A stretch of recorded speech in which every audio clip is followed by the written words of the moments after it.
Alright, shalom, shalom. Want to give a hope to be that number. Shalom to all y'all. Hope this live is edifying to y'all. This is the third time I'm restarting this live, because these devils, they fucking crashed this app again. Well, Satan hindering either way, whether it's the spiritual demon Satan or his physical counterparts on earth, these devils. But anyways, let me, the subject of his live, it's basically like an epistle to you sellouts. It's a letter. Epistle's a letter to you sellouts. You think you're gonna be all right because of your covenant with death, with the man who is as death and is as hell. Esau, Edom. You think that because you made a covenant with this devil that you're gonna be all right, but actually you're not. Your covenant with death shall be disannulled. Which is why I titled my live that. Dear sellouts, your covenant with death shall be disannulled. And I'm gonna go into them scriptures.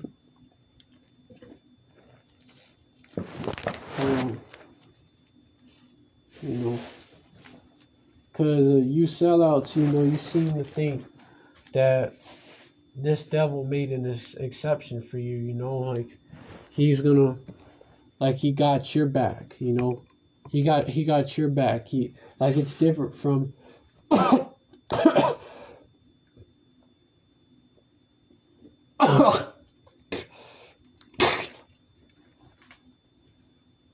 like it's somehow different.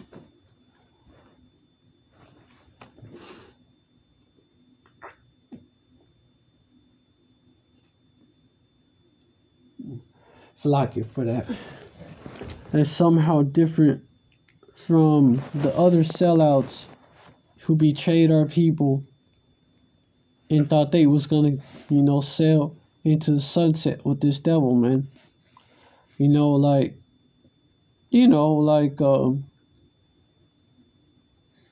celebrities of today, they think that, till they get offed, till they get sacrificed. The different sellouts, man. The sellouts in the house niggas, who worked with Esau.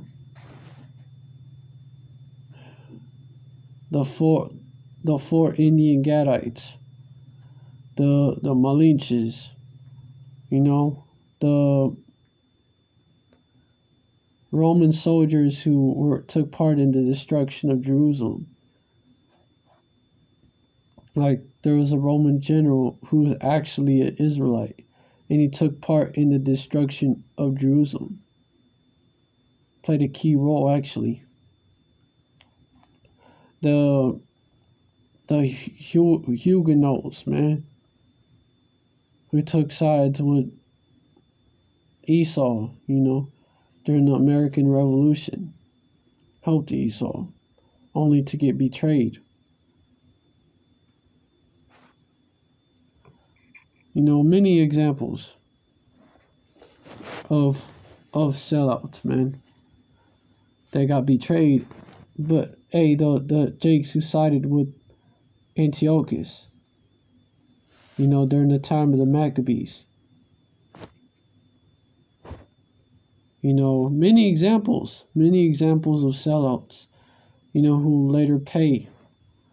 And you think that you're different, that this devil, he's gonna make an exception for you, You think that he's gonna change.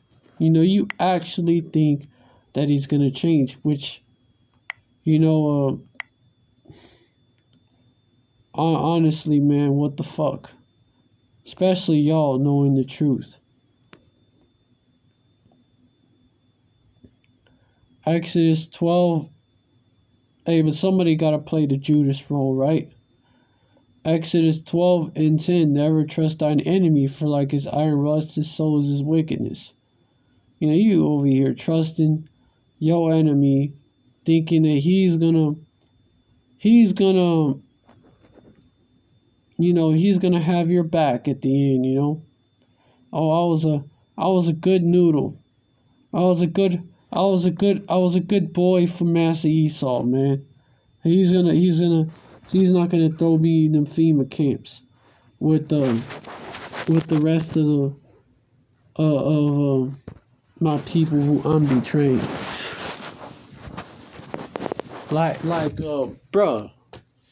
Bruh. No, it doesn't work that way. For like his iron rust is, so is his wickedness. So just like iron is always gonna rust, this devil is always gonna be the wicked. He's always gonna be your adversary. Yeah, even if you kiss his ass. Verse 11, though he humble himself and go crouching, yet take good heed and beware of him. So even if he tells you all these things, oh no, you're going to be all right. Don't worry about it. I got your back. Your work for us will be appreciated. Nah, man. That's him humbling himself and going crouching. That's him humbling himself and going crouching, acting like your friend. Man. The fuck? Shit. Should trust them at your own risk. Yet take good heed and beware of him, and thou shalt be unto him. You take heed and be aware of him,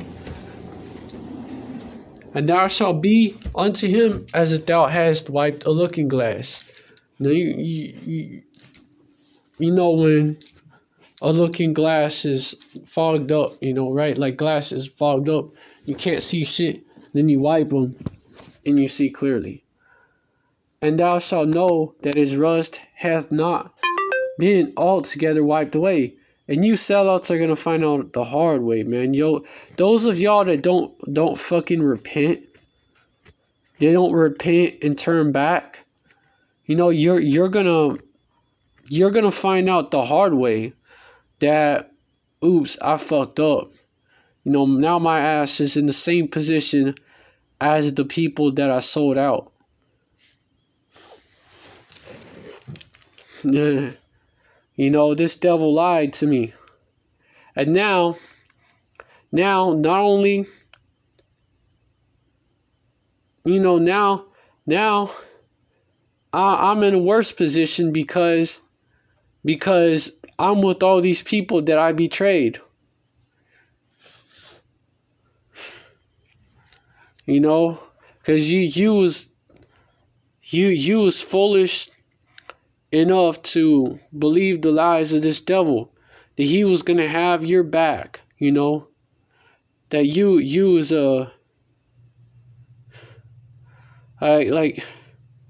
fuck it, that you was that quote unquote, you was that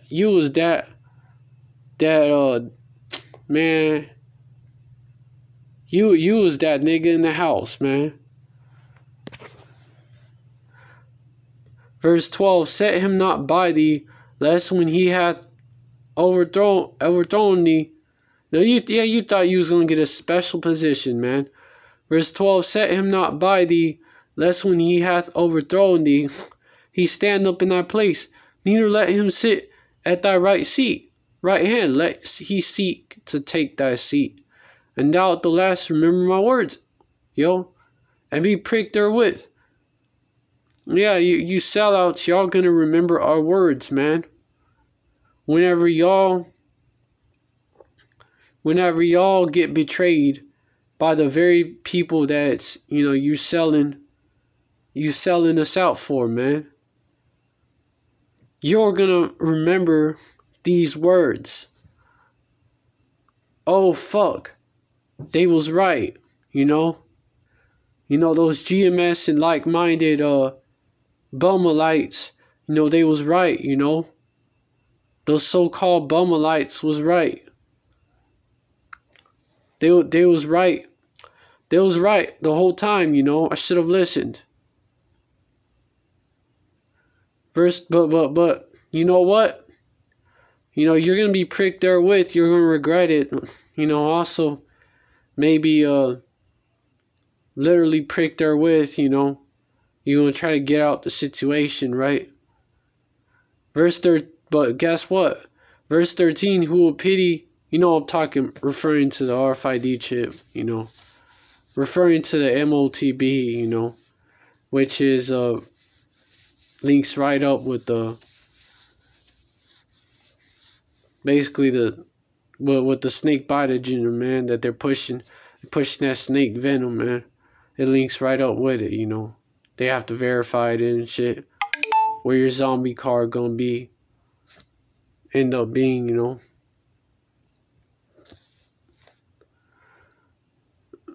You know, they're gonna have to stick it in you.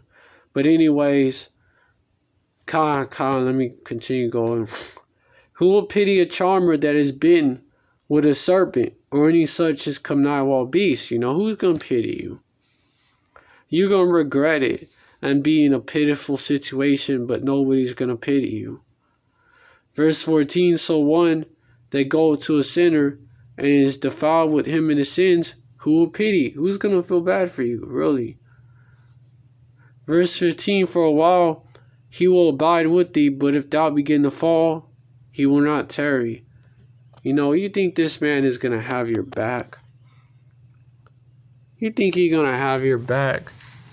He having you betray your own, man? You think he's gonna have your back?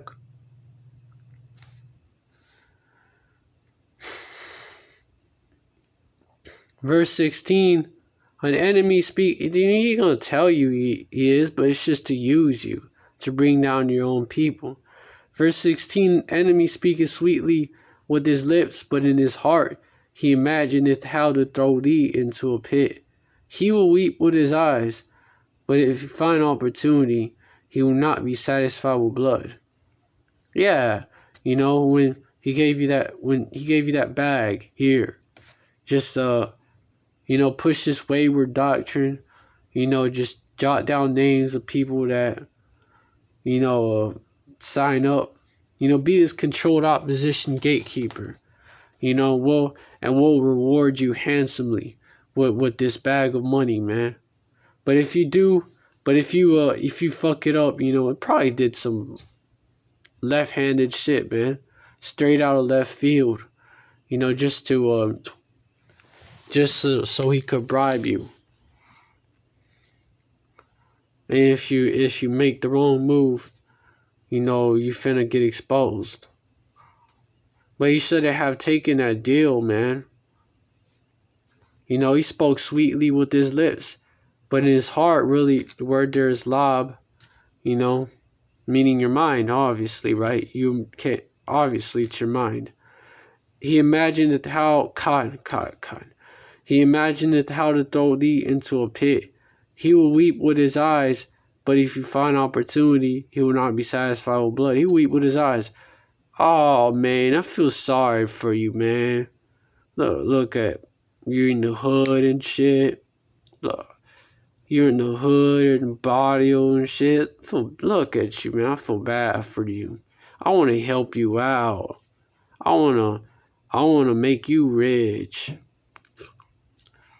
You know, he'll weep with his eyes.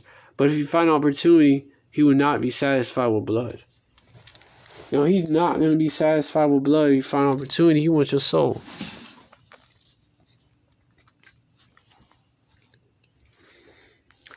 Verse 17, if adversity, you know, this man ain't even satisfied with your soul, man. This man can never be satisfied. You know, Mr. Death in Hell. He is his death in hell. Cannot be satisfied. Pursuing Habakkuk chapter 2 and 5. Verse 17, if adversity come upon thee, thou shalt find him there first. And though he pretend to help thee, yet shall he, undermine thee. He's going to try to bring you down. You found him there first, right? Look. You trying to get out the hood type shit, right?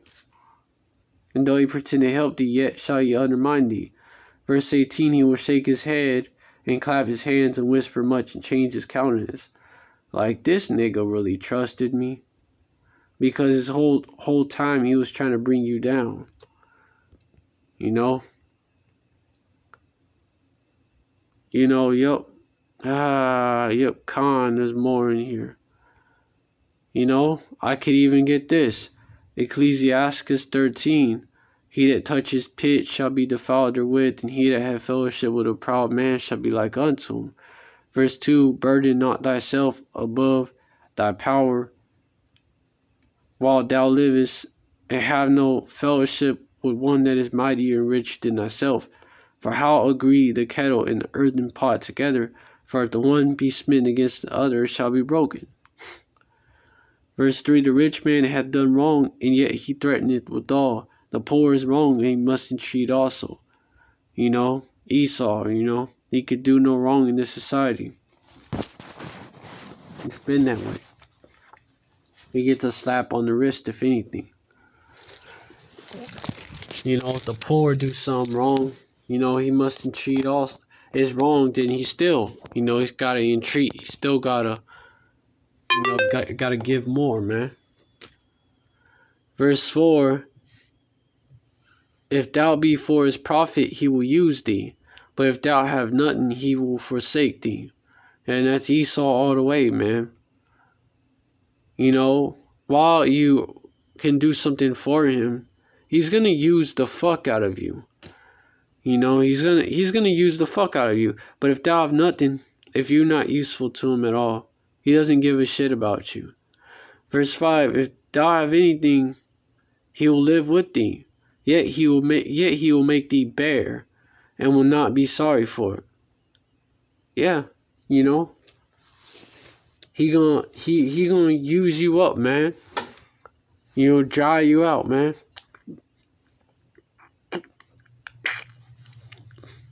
Slack you. Yeah, he will make thee bare and will not be sorry for it. Yeah, he's gonna drain you out. You're gonna be all dried up like a raisin and shit. When he done with you. He's gonna leave you high and dry. Verse 6, if he have need of thee, he will deceive thee and smile upon thee, and put thee in hope. He will speak thee fair, and say, what wantest thou, man? He's gonna butter you up, man. He's gonna talk to you like you mean something to him. He's gonna flatter you. That's what it's called. That's how he's gonna get your hopes up. And he's gonna say, what wantest thou, man? What you want, man? I got it. You want a new whip? That one, look at it, man. That one's shitty as fuck. That one's all broke. That car can barely run. Look at it. I get you a Mercedes Benz. I get you one of them. I get you a Lexus. Shit. What you want, man? You want that? You want some broads, man? I'll get you that. What you want, man? You want a better crib? Move you out the hood? I can do that for you. What you want? Let me know. But hey, there's fine print there, man. There's a catch. And that's how you get caught up. Verse 7, and he will shame thee by his meats, until he have drawn thee dry, twice or thrice, and at the last he will laugh thee to scorn. Afterward, when he seeth thee, he will forsake thee and shake his head at thee. Yeah, we see you. You're all washed up.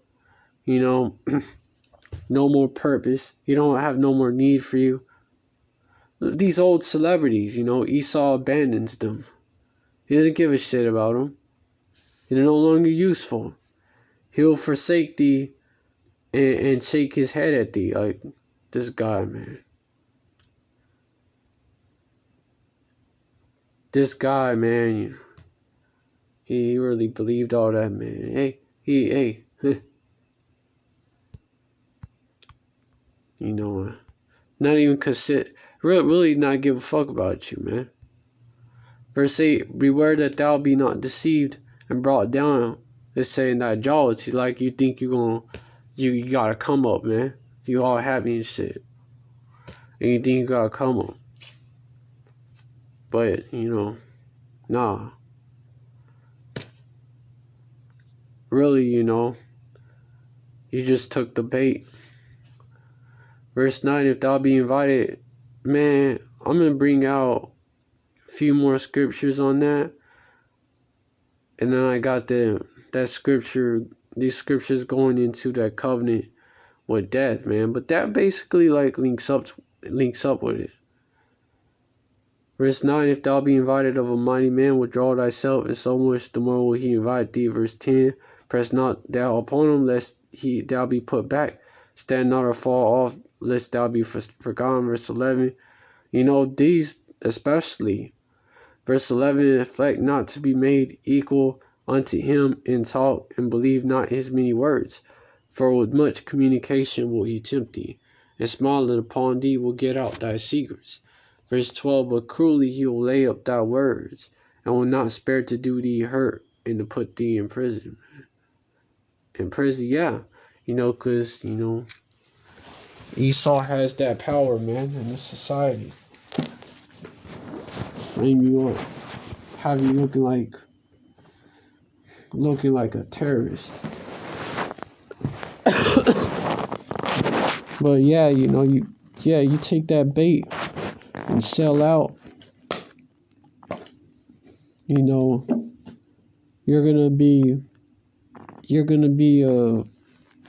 it's gonna be a shame unto you.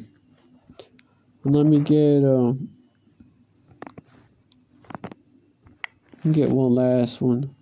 Verse 13, observe and take good heed, for thou walkest in peril of thy overthrowing, when thou hearest these things awake in thy sleep.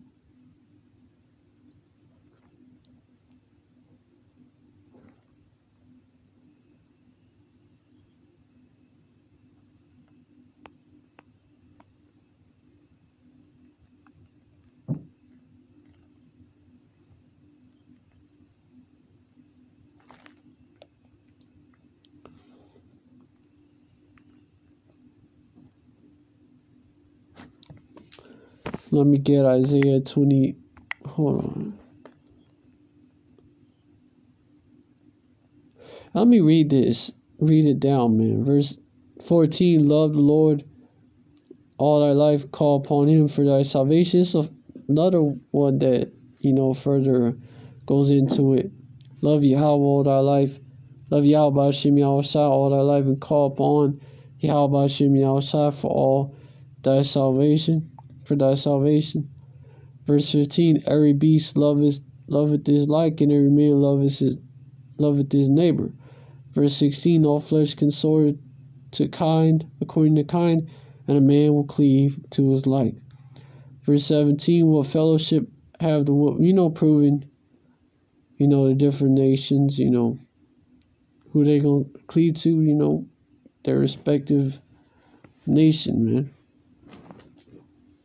You know, a neighbor is just who your neighbor really is.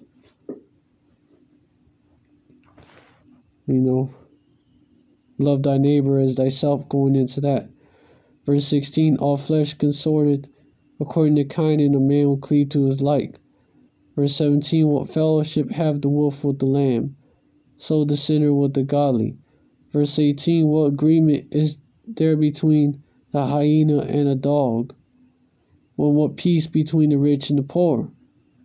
Verse 19, as the wild ass is the lion's prey in the wilderness, so the rich eat up the poor. Verse 20, as the proud hate humility, so do the rich abhor the poor. You know, there you go, man. What fellowship have, you know, you tribes with these devils? Really, you know? None. None. The poor of this world, man, ain't got no fellowship with these devils. But it's only the elect is gonna really get this whole truth, man. This live, you know, is to mark. Well, mark those that won't listen. That's not of the elect. You know, mark for death. You know, you were warned. And any sellouts that, you know, it's their lot to repent, you know, this will do it. I mean, Yahweh Dazah, they repent before judgment come down on them. On y'all, you know. Isaiah 28:14. Wherefore hear the words. Wait, hold up.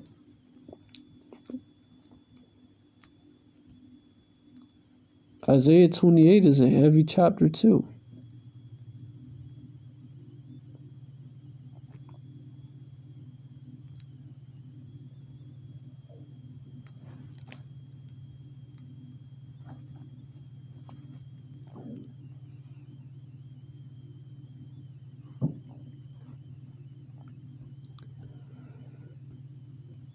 Isaiah 28 and 14. Wherefore hear the words of Yahweh, ye scornful men that rule this people which is in Jerusalem. Verse 15, because ye have said, we have made a covenant with death, and with hell are we at agreement. When the overflowing scourge shall pass through, it shall not come unto us. For we have made lies a refuge, and under falsehood have we hid ourselves. So, you know, this is these sellout niggas, man. You know, it's you sellout niggas. This is you sellout niggas.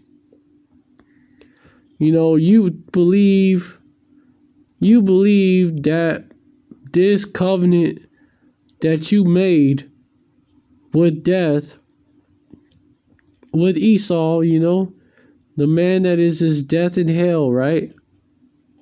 Pursuing the Habakkuk chapter 2 verse 5, you know, pursuant to that pale horse, Revelation chapter 6, you know, who rides it, man? Death rode it, hell followed. That's talking about Esau, the elites mainly. You know, they're the ones that making the decisions. It's talking about these devils, man. You know, and you think because you're in agreement with them that you're gonna be straight in the end, when that's not how it works. You're gonna be betrayed by the very devils that you trust in. You know, you think that those lies are gonna be your refuge, and you're gonna be able to hide yourself under falsehood, you know, under deception. You know, you really believe that? Nah, man. Verse 16, therefore does say it the Lord Yahweh power. Behold, I lay in Zion for foundation a stone, a tried stone, a precious cornerstone, a sure foundation. He that believeth shall not make haste. Verse 17, judgment. You know that you know, verse 16 is talking about Yahweh Shai. It's talking about the Yahweh Shai. You know, also, you know, Peter, you know, he was King David. King David. He was King David in the reincarnation, and he was basically that. You know, Peter is his name, right? You know why he was called that. You know, he was that stone that would be the foundation for the church, the true church, not the Roman Catholic Church, but the true church. Because the Roman Catholics, you know, they say that he was the first pope. Roman Catholics be going off, man.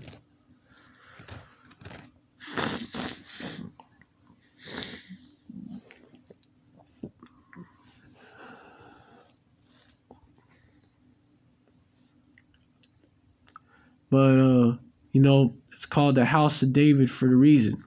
The election, you know, the ecclesia is called the House of David. You know, Bayath Dawadah in the Hebrew for a reason. But yeah, you know, Yahushua is that precious cornerstone, though.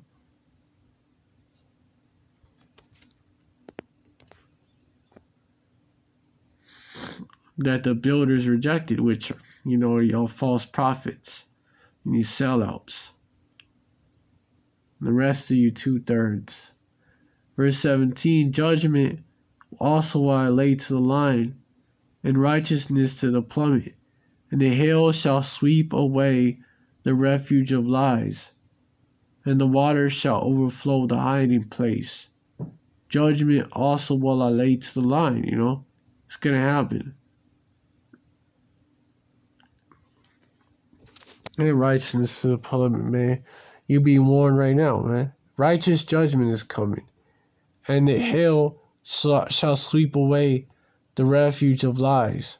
The hail shall sweep away the refuge of lies, and the waters shall overflow the hiding place. Verse 18, and your covenant with death shall be disannulled, and your agreement with hell shall not stand. When the overflowing scourge shall pass through, then ye shall be trodden down by it. That's verse 18. Your covenant with death shall be disannulled. You know, no longer valid. Well, because really, when you look at it, it was never valid. You know, Esau, you know, Mr. Death in Hell, he never meant it, you know. He wasn't sincere when he made that deal with you. When he made that deal with you, you know, he wasn't sincere. You know, it's you know, these sellouts keep making the same mistake, man. Trusting this devil to keep his word, man. The same fucking mistakes, man. What does it say? Who is someone that makes the same? What is somebody that makes the same mistake, doing the same shit, expecting a different result? You know, that's insanity. Look it up. It's the definition of it. Y'all insane in the membrane. Let me get like for real. Hell, thinking we was gonna avoid it. Actually caught more hell. Brought hell upon ourselves. That was the judgment.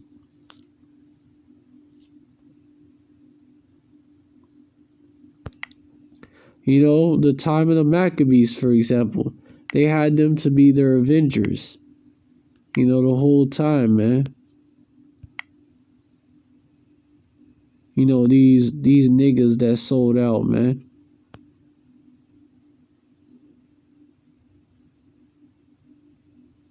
Desiring the glory of the Grecians. We get that.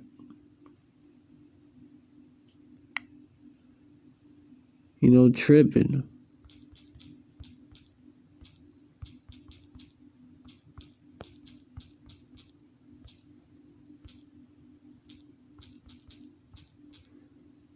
and you niggas taking side with your enemy, you're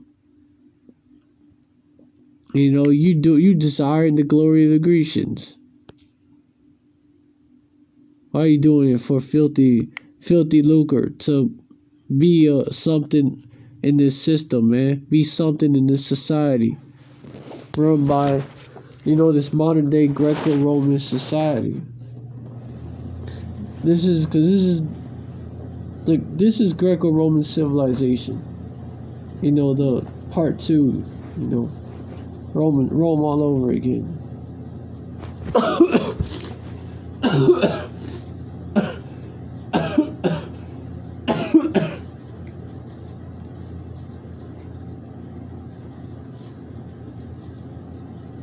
Who, by the way,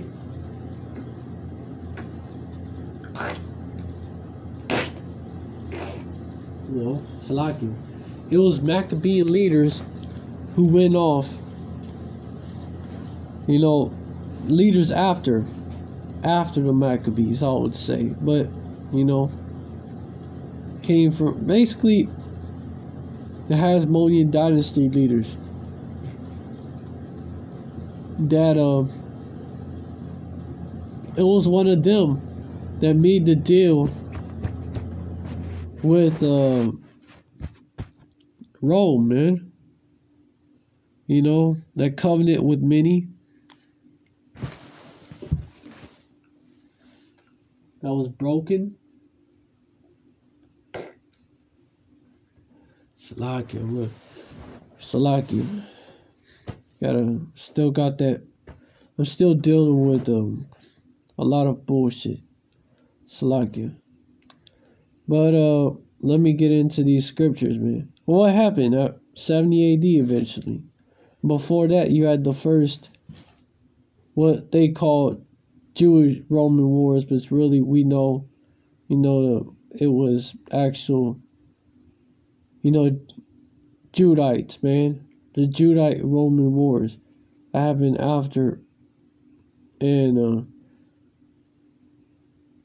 they installed Herod. Ended up installing Herod, taking over and installing Herod and Idumean Edomite, and then taking our people down, for real.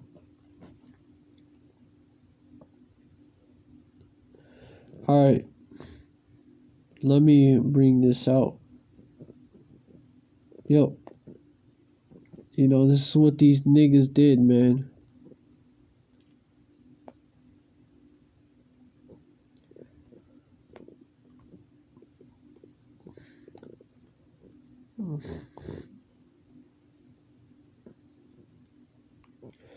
Verse 7 of Maccabees 4.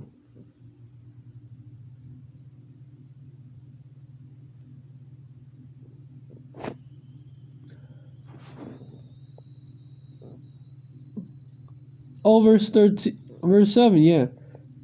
Hold on. I'm trying to figure out where to start.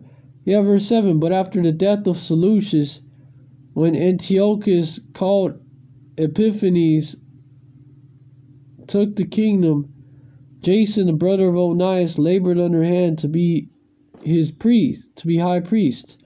Verse 8, promising unto the king by intercession 360 talents of silver, and of another review 8 talents, man. Just kissing his ass. Verse 9, besides this, he promised to assign 150 more, if you might have license to set him up a place for exercising, for the training up of youth in the fashion of the heathen, and to write them of Jerusalem by the name of Antiochians. Verse 10, which when the king had granted, and he had gotten into his hand the rule, he forthwith brought his own nation to the Greekish fashion. Verse 11, and the royal privileges granted a special favor to the Jews by the means of John the father of Ptolemus, who went ambassador to Rome for amity and aid. He took away and put in down the governments which were according to the law. He brought up new customs against the law. Verse 12, for he built gladly a place of exercise under the tower itself, and brought the chief young men under his subjection, and made them wear a hat. Verse 13, now such was the height of Greek fashions, which you're supposed to teach without, and it says you're supposed to, it's written, you're supposed to have your head uncovered, even with a mitre on, that doesn't cover your whole head. A meat tree doesn't cover your whole head. So, shows you, Most High Yahweh, you don't change. And the brothers in this truth, that part of that, Yahweh Zawi, part of that new priesthood, after the order of Melchizedek. Verse 14, who is Yahweh Shai, by the way? You've got eyes to see, ears to hear. If you could peep it. But, yeah.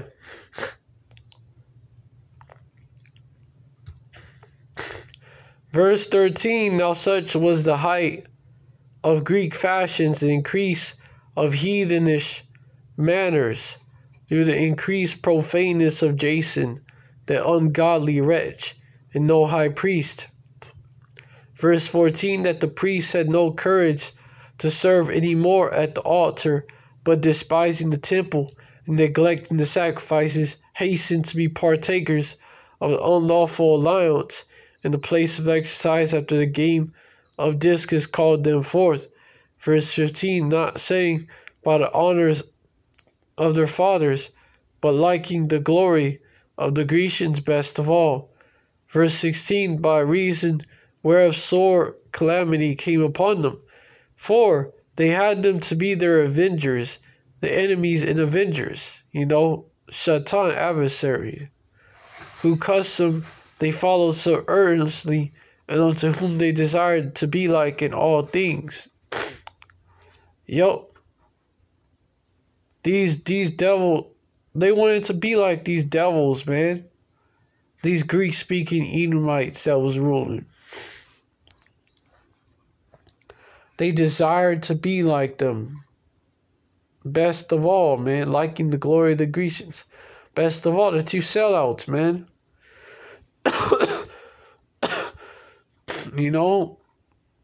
But,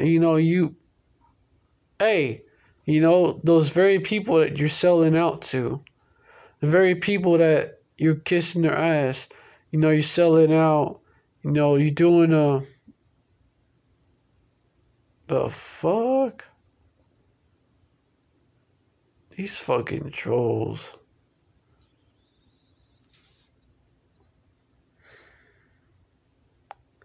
How this troll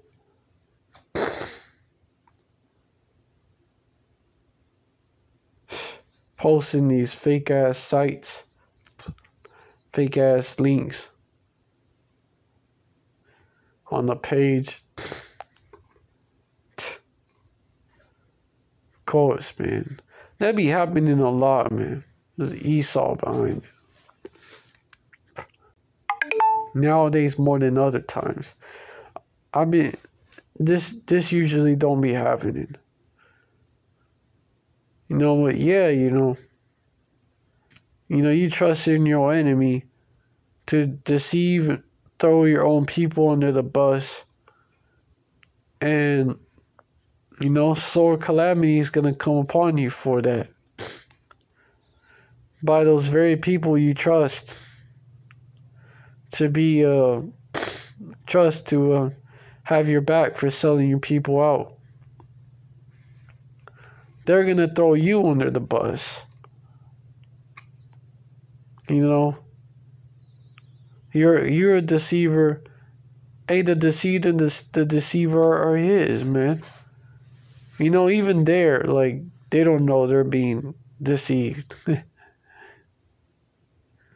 The deceived and the deceiver are his. And it applies to you sellouts too. Y'all all in the trick bag.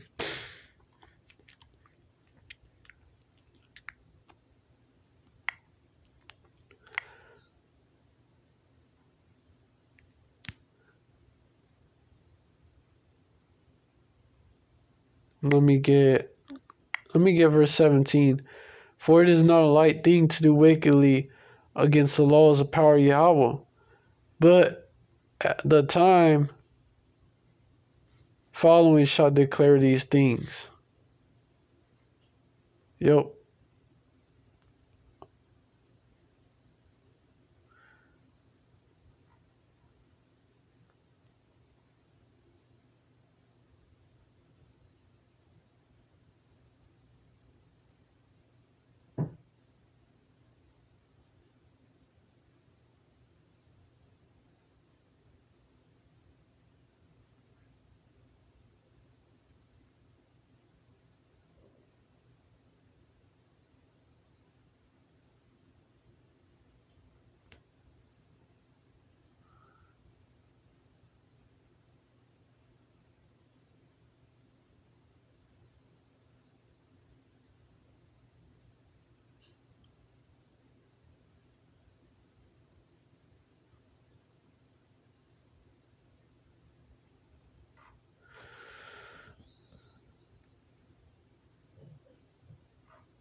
Well, yeah, let me get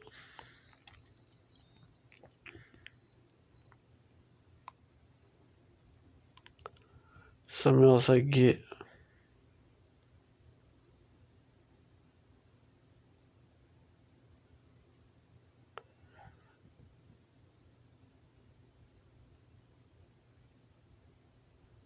Oh, the deceived and the deceiver is.